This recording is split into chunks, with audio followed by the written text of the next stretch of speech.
Hi, and welcome back to another Learn with OneUp Web training. I'm Tessa Leidy, a content and social media strategist for OneUp Web. Today, we're going to be talking about Instagram basics. On today's agenda, first we're going to look at why you should even be on Instagram. Then, we'll take a quick look at the anatomy of your Instagram page and profile, so you're more familiar before you dive in. We'll also take a look at organic Instagram marketing strategies, analyzing data and Instagram insights, and finally, we'll touch on Instagram advertising. So first off, why should you even be on Instagram? Well, 81% of users are using Instagram to get more information about a product or service or business. That's a huge chunk of the population.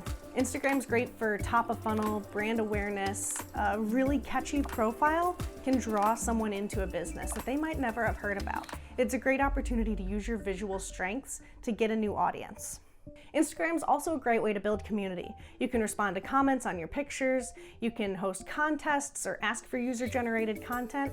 All are great ways to make sure that users are interacting with your brand and you're giving it back to them. So if your profile isn't yet set up for Instagram for Business, here's what you need to do.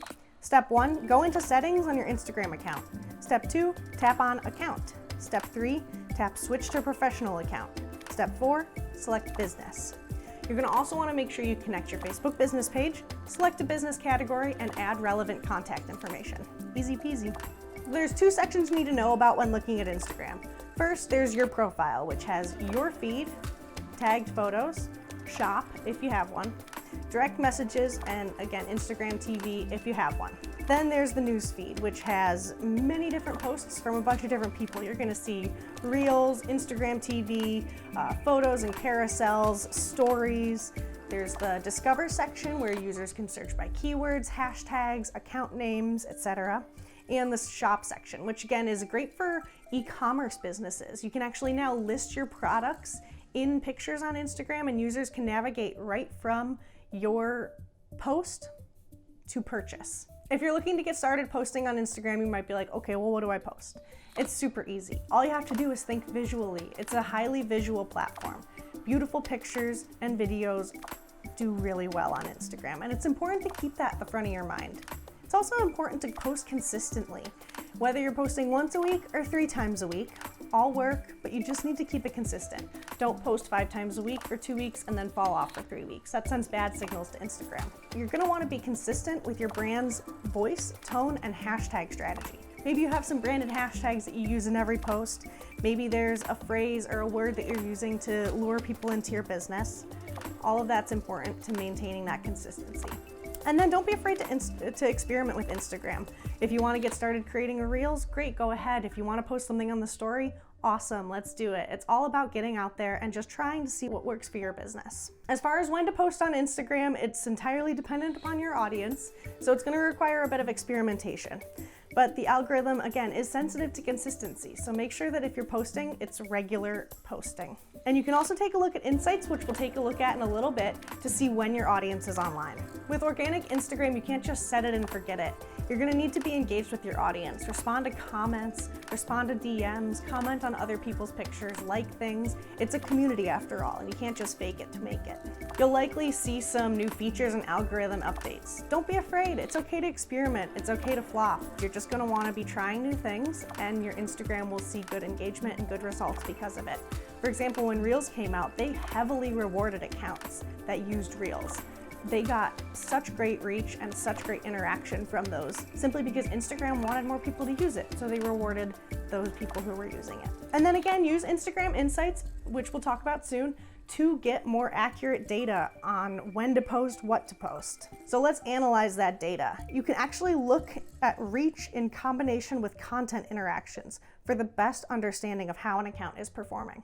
Follower number is a vanity metric. If you have 25,000 followers but 100 likes on every picture, that's not nearly as good as 150 followers with 100 likes on every picture. And if you're struggling to get the right interaction on your posts, here's what we recommend. Post more regularly. Keep that consistency up. Schedule your posts out in advance with Creator Studio so you don't get overwhelmed. Do some hashtag research with a program like hashtagify.me, or scroll around to other businesses and do a little bit of competitor research. to see what hashtags they're using that you might be able to borrow for your own posts. And you'll also want to make sure your posts are optimized to convert. So Instagram doesn't let you put links in the captions, but you can include them in your bio. You can go ahead and swap them out every time you post, but that can get confusing if someone comes across one of your pictures later on. Instead, we recommend having one link that nests a bunch of other links.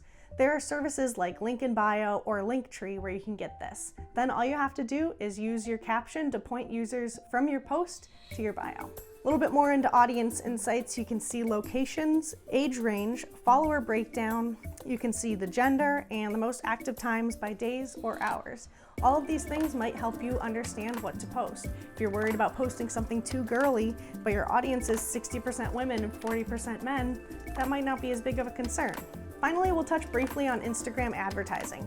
There's lots of opportunities to put your ads on Instagram. Instagram wants your money. So you can use story ads, photo ads, video ads, carousels, collections, explore ads, IGTV ads, and Instagram shopping ads.